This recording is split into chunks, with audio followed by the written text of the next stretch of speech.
नेकपा तपाईँ र तपाईँको पार्टीको भविष्यलाई कसैले सकिरहेका छन् भने तिम्रा बालुवाटारका रेबिज रोग लागेका सूर्य कुकुरहरू, जनताको अभिमतबाट तिरस्कृत वामदेव गौतमहरू, 70 करोडका नाइकेहरू, बालुवाटारका जग्गा खानेहरूले आज नेकपाका कार्यकर्ता र प्रधानमन्त्रीलाई चाहिँ अलोकप्रिय बनाइरहेका छन्। भोलि पाखेसँग कसरी भोट माग्न जाने? तपाईँ कुन मुख लिएर भोट माग्न जानुहुन्छ साहेब? हाम्रो प्रश्नको नैतिक उत्तर दिने सवाल छ। ठिक छ, हामी त पाखोमा जन्मेका मान्छे पाखे नै भयौँ। नेपाल भने पाखाले बनेको देश छ, पहराले बनेको देश छ, कुनै कुरा भएन। तर तिम्रा मानकहरूले, तिम्रा बिम्बहरूले, तिम्रो मनोविज्ञानले र तिम्रा सिंहदरबार र बालुवाटार, जहाँ जनताले तिरेको करबाट सिंहदरबार र बालुवाटार चलिरहेको छ, जुन जनताले कर तिरे, आज तिनै जनतालाई तिम्रा रेबिज लागेका कुकुरहरूले पाखे भनिरहँदा भोलि तिनै पाखे मान्छेहरूसँग कसरी भोट माग्न जान्छौ? नेकपाको भविष्य के हुन्छ कहिले जानेको छ? नेपाली जनतालाई पनि मेरो प्रश्न छ, ताली पिट्ने झोले कार्यकर्तालाई पनि मेरो प्रश्न छ। पीयूष गोयल भारतीय रेल मन्त्रीको ट्विट हेर्नु भएको छ तपाईले? नेपाल और हमारा बहुत पुराना रिश्ता है, हमारे दो रेल हमने नेपाल को ट्रांसफर हस्तांतरण किया है, इसने दो देश का रिलेशन स्ट्रॉन्ग होगा। खण्डन गर्ने सामर्थ्य छ खड्ग ओलीलाई पीयूष गोयलको ट्विटको। नेकपाको कार्यकर्तालाई खण्डन गर्ने सामर्थ्य राख्छ, ल्याकत छ, औकात र हैसियत छ त्यो हैसियत। अर्खाले दान दिएको रेल, दान होइन, तपाईलाई सिलसिलाबद्ध कुरा गर्छु। कान्तिपुरको फ्रन्ट पेजमा आयो, भारतले लिपुलेख लिम्पियाधुरा र कालापानीमा सामरिक महत्त्वका भवनहरू बनाउँदैछ र बस्ती बसाल्दैछ। दोस्रो दिन नेपालमा प्रोपोगन्डा के गरियो भने हामीले रेल ल्यायौँ। तेस्रो दिन के भयो भने त्यो रेल भारततिर गयो। चौथो दिन के भयो भने चौथो दिन भारतमा रेलहरू तिरपालले छोपेर राखियो। पाँचौँ दिन खड्ग ओलीले के भन्यो भने नयाँ नक्सासहितको पाठ्यक्रम नेपालको विद्यार्थीहरूलाई नबाड्नुहोस्। अब भारतले के भन्यो थाहा छ तपाईँलाई? यहाँ rail rail rail rail rail भनिएको थियो। ल तिमी लोभी बुढो, धेरै नभुक नकराउ, तिमी दुईटा रेल दिन्छु, लिपुलेख लिम्पियाधुरा र कालापानी छोडिदेऊ। अब लिपुलेख लिम्पियाधुरा र कालापानी छोडिदियो, दुईटा रेल दियो, त्यो पनि भारततिर गयो, थन्काइयो। रेलसँग देश साट्न मिल्छ? त्यसकारण केपी ओली, तपाईँले भन्नुभयो नि पाठ्यक्रम सार्वजनिक नगर, डराइसके। नरेन्द्र मोदीले बुटले कुल्चिदिन्छु भनेको छ केपी ओलीलाई। केपी ओलीलाई तिम्रो बालुवाटार भित्र आएर सुट गरिदिन्छु भनेको छ। होइन भने मुख खोल्नु पर्यो नि। ए भारत, मेरो सिमानामा चाहिँ बस्ती नबसा भन्नु पर्यो। ए भारतको रेल मन्त्री, हामीले पैसा तिरेर रेल किन्या हो त्यस्तो नभन भन्नु पर्यो। तर राष्ट्रियता कुनै पनि देशको सानो हुँदैन भनेर भन्नुभयो। कस्तो कुराको कहाँ भनेछ भने भनेर हुन्छ, गरेर देखाउनु पर्यो नि। आज लिपुलेख लिम्पियाधुरा र कालापानीमा बस्ती बस्दाखेरि चुक्क बोले, रेल मन्त्री पीयूष गोयलको विरुद्धमा बोले। यहाँ नेपाली जनतालाई पाखे भनेर भुक्नेहरूले भारतीय रेल मन्त्रीको विरुद्धमा बोल्न सक्ने ल्याकत र सामर्थ्य राखे। भारतको अतिक्रमण विरुद्ध धावा बोल्ने प्रधानमन्त्री कहाँ देख्नुभयो? कहाँ बोलेको देख्नुभयो तपाईँले? पाठ्यक्रममा नक्सा राख्छु भन्दाखेरि त्यो पाठ्यक्रमै वितरण नगर है भन्ने मान्छे धावा बोल्ने प्रधानमन्त्री हुन्छ? मैले अघि भनिसकेन, नक्कली राष्ट्रवाद हो, फेक हो। युवा विद्यार्थी हेमराज थापा सरलाई कार्यक्रममा हार्दिक स्वागत छ। धन्यवाद, नमस्कार। पछिल्लो समय एउटा अभिव्यक्ति प्रधानमन्त्रीका प्रेस सल्लाहकार सूर्य थापाको विवादास्पद बनेको छ। कुलमानका समर्थक पाखे हुन् भनेर भन्नुभएको छ। पाखे शब्दलाई तपाईँले कसरी लिनुहुन्छ? अब यस्तो छ, म त यसलाई राम्रै तरिकाले लिन्छु। हेर्नुहोस्, हामी पाखा पखेरोमा डाँडा चौतारी भिर होइन पहरा नेपालको प्राकृतिक सुन्दरतालाई चाहिँ बिम्बित गर्ने तरिकाले म पोजिटिभ मान्छे हुनाले म त्यसलाई त्यो तरिकाले व्याख्या गर्छु। त्यसो भए पाखे भन्ने सकारात्मक हो। तर सिंहदरबार र बालुवाटारले कुन वेजबाट त्यो शब्दलाई फ्लो गर्दछ भन्ने कुराको चाहिँ म फेरि विरोधी हो। पाखा पखेरोमा पहरोमा जन्मिने मान्छे पाखे वा चाहिँ कुनै पनि कुरा नजान्ने गँवारलाई पाखे भन्ने हामी सही तरिकाले लग्छौँ। तर उनीहरूको मानक र उनीहरूको बिम्बले युटिलाइजेसन गर्ने, त्यसले दिने जुन मिठास अथवा त्यसले दिने जुन त्यसको अर्थ हुन्छ त्यो फेरि फरक छ। त्यो हेपेर, त्यो चेपेर, त्यो आफूलाई अहङ्कारवादी ठानेर, आफूलाई सिंहदरबार र बालुवाटारको चाहिँ महाराजा ठानेर दिएको अभिव्यक्ति हो। तपाईँको पखेरोसँग परिचित भएर त्योबाट नजिक निकटतम भनेर त्यो शब्द प्रयोग गरिएको भए त हामी सबै नेपाली पाखे भन्नु पर्यो नि त जुन भौगोलिक बनावट हुन सक्थ्यो होइन त्यो हुन सक्थ्यो त त्यसको रूप त्यसको स्वरूप त्यसको मिठास त्यो तर वास्तविक इलिट वर्गले अथवा सम्भ्रान्त वा सामन्तवादीहरूले पाखे शब्दको प्रयोग कसरी गर्छन् भने तपाईँ हामीलाई चाहिँ होच्याउने हियाउने हेप्ने मनस्थितिमाथि प्रहार गर्ने केही पनि नजानेको खान नजानेको लाउन नजानेको भन्ने तरिकाले त्यो शब्दको प्रयोग गर्छन् तर मेरो एउटा च्यालेन्जिङ मेरो एउटा आग्रह इलिटहरूले सामन्तहरूलाई के छ भने हो नेपालमा 3 करोड मान्छेमध्ये 2 करोड 50-60 लाख भन्दा बढी हामी जस्तै पाखे छन् आज 80 लाख पाखेहरू विदेशमा छन् है कैयौँ पाखेहरू तपाईँ जसरी क्यामेरा लिएर हामी दौडिरहेका छौँ हामी कैयौँ पाखेहरू चाहिँ असमानता सामन्तवाद र विभेदका पर्खालहरू भत्काउनु पर्छ भनेर बोलिरहेका छौँ हामी पाखे नै हो तर तिमीहरूले गरे जस्तो तिमीहरूले व्याख्या गरे जस्तो तिमीहरूले युज गरे जस्तो पाखे हामी होइन कोही सबैभन्दा ठुलो पाखे हो भने त्यो सिंहदरबार र बालुवाटारभित्र बसेर नेपालको भौगोलिक वस्तुस्थिति नबुझेर नेपाली जनता कहाँ छन् कुन ठाउँमा बसेका छन् उनीहरूको जीवनस्तर कस्तो छ भनेर नबुझेर हेप्ने मान्छे चाहिँ सबैभन्दा ठुला र सबैभन्दा महापाखेहरू सूर्य थापाले जुन पाखे भन्ने शब्द कोट गरेका छन् उनको इन्टेन्सन अलिकति होच्यारै भनिएको जस्तो त्यो होइन यो सत्ताको दम्भ हो क्या यो सत्ताको क्यारेक्टर हो यो चाहिँ सत्ताको चरित्र हो सूर्य थापासँग मेरो कुनै गुनासो छैन को हुनु नि तर प्रधानमन्त्रीका तर म भन्दैछु तर नेपाली जनताले तपाईँ र हामीले मत दिएर आफ्नो अभिमत दर्ज गरेर मुलुकको कार्यकारी राष्ट्रिय प्रमुख बनाएका मान्छे जसले चाहिँ जनताको हितका लागि काम गर्नेछु पाखे भनेर व्याख्या गरिएका वा पाखे भनेर विश्लेषण गरिएका मान्छेहरूको जीवनस्तरलाई माथि उकास्ने छु र नेपाललाई समृद्धशाली बनाउने छु राष्ट्रवादमा म अब्बल छु भनेर आफूलाई घोषणा गरेका महाराजको एकजना प्रेस सल्लाहकार जो त्यो महाराजले अथवा जो त्यो लिडरले अथवा जसले प्रधानमन्त्रीले दिनुपर्ने अभिव्यक्तिहरू चाहिँ प्रेस सल्लाहकारले दिन्छन् ती मान्छेले यस्तो किसिमको अभिव्यक्ति दिइसकेपछि तपाईको मिडिया मार्फत म सिंहदरबार र अहिलेका बालुवाटारका महाराजलाई के आग्रह गर्न चाहन्छु भने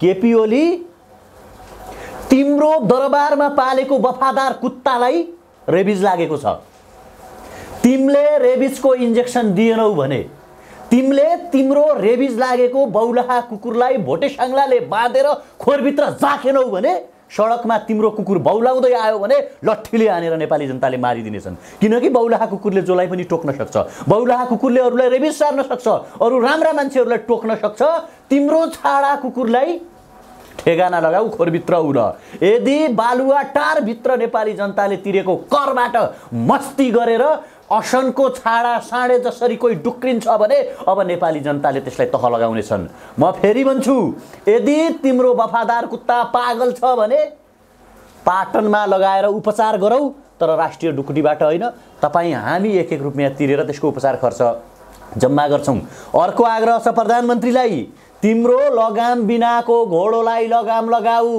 हामीले लगाम लगाउनु पर्यो भने तिम्रो त्यो पागल रेबिज लागेको कुकुरको जिब्रोमा ताला लगाइदिन सक्छौं हामी तिम्रो बालुवाटारभित्र घुसेर तिम्रो कुकुरको इलाज गर्न हामीले नपरोस् त्यो कुरा जनताको अभिमत लिएर जनताको मत लिएर जनताद्वारा निर्वाचित तिमी जो राष्ट्रवादी प्रधानमन्त्री हुँ भनेर आफूलाई हुंकार गर्छौ तिम्रो आफ्नो बौलाहा कुकुरलाई ठेगाना लाउन सक्ने क्षमता छैन भने नेपाली जनताले तिमीलाई प्रधानमन्त्रीको रूपमा स्वीकार्छन् त ठ्याक्कै सर नेपालको विद्युत प्राधिकरण भित्रको अवस्थालाई पछिल्लो 4 वर्षलाई चित्रण गर्दाखेरि विद्युत प्राधिकरण एकदमै नाफामा गयो 10औं अर्ब घाटामा गएको प्राधिकरणलाई एउटा क्षमतावान कर्मचारीले कहाँ पुर्याउँदो रहेछ भन्ने कुरा 3 करोड नेपालीले देखिसके अब यसै सन्दर्भलाई नियालेर हेर्दाखेरि अधिकांश नेपालीहरू कुलमान घिसिङको समर्थनमा नाराबाजी गरिरहँदा अथवा उनको पुनर्नियुक्तिको माग जनताले गरिरहँदा जनताको सरकार भनेर सरकारले भनिरहँदा यो अवस्थामा कुलमानको पुनर्नियुक्ति गर्ने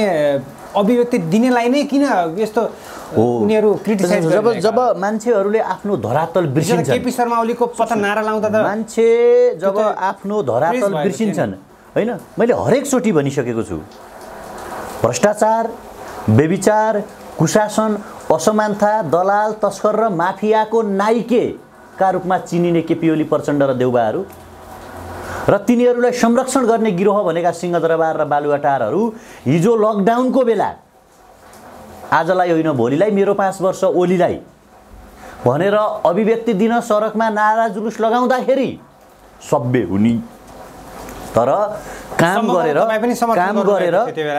कसलाई केपी शर्मा ओलीलाई 5 वर्षको लागि भनेर म त समर्थनमा छैन सर। म त हटाउनुपर्छ भन्ने पक्षमा नै हो।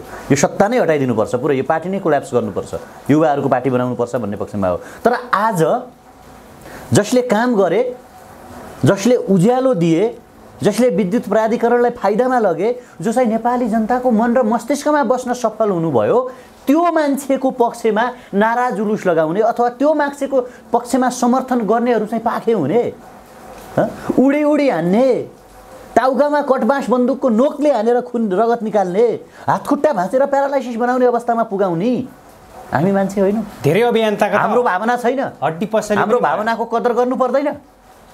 जब जब शासकहरू गलत बाटोमा जान्छन्, जब जब धरातल बिर्सिन्छन् नि, मेरो आग्रह के छ भने प्रधानमन्त्रीलाई हिटलर आफैमा गलत थिएनन्, तर गोइबल्स जो हिटलरको मन्त्री थिए उनले कसरी व्याख्या गर्ने गर्थे।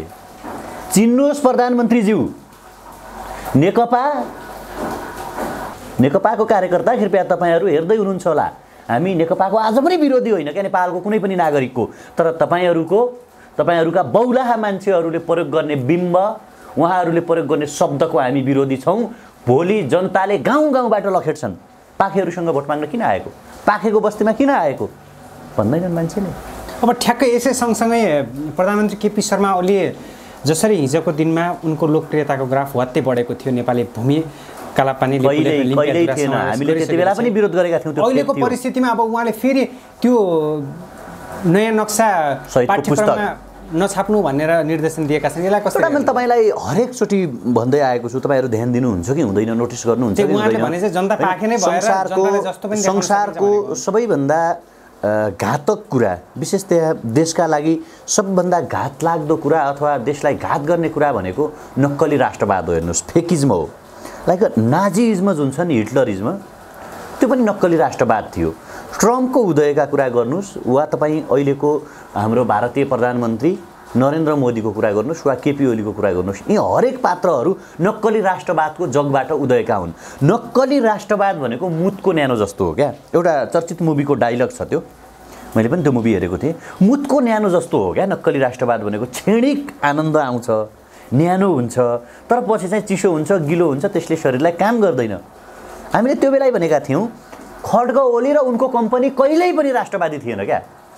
महाकाली सम्झौता गर्ने मान्छे राष्ट्रवादी हुन्छ त? राष्ट्रवादको डिफिनेसन नै थाहा छैन खड्ग ओलीलाई। नक्सा सार्वजनिक गर्दाखेरि हामीलाई हो कि जस्तो पनि लाग्यो क्या। ठिक छ, गर्नुहुन्छ होला, जनताको प्रधानमन्त्री जस्तो लाग्यो, तर हामीले त्यो बेला भनेका थियौँ यो प्रोपोगन्डा हो, यो चिप पब्लिसिटी हो, यसले नेपाललाई कहीँ पनि पुगाउँदैन। आज लिपुलेक, लिम्पियादुरा र कालापानी केपी ओलीले दुईवटा रेलसँग साटे, थाहा पाउनुभयो तपाईँले? रेलकै सवालमा उहाँको तारिफ भयो। कहाँ तारिफ भएको छ? जनताले त वाह वाह गरे नि त रेल युगमा। तपाईँलाई थाहा छ कति रुपैयाँमा किनेको हो त्यो रेल? 84 करोड। पीयूष गोयलको ट्विट हेर्नु भएको छ? भारतीय रेल मन्त्रीको हेर्नु भएको छ? उहाँले एकदम के भन्नुभएको छ? रेलसँग देश बेचिरहेछन्, अनि तपाईँ रेल ल्यायो भन्नुहुन्छ। तपाईँलाई थाहा छ कति किलोमिटर चाहिँ रेलमार्ग बन्यो नेपालमा? थाहा छ? कहीँ बनाएको छ? 1 मिटर बनाएको छ कहीँ? चन्द्र शमशेरको बालामा बनेको लिकमा चाहिँ अर्काले दिएको रेल उसकै ड्राइभर ल्याएर एकचोटि देखाउन, सेल्फी खिच्नका लागि ल्याउने, अनि गफान्नी। मान्छेले भात खानु पाएको छैन, पुष्पवृष्टि गर्यो हेलिकप्टरबाट। अहिले लिपुलेक, लिम्पियादुरा र कालापानी भारतले लिइरहेको छ rail rail rail rail rail rail rail rail भन्ने।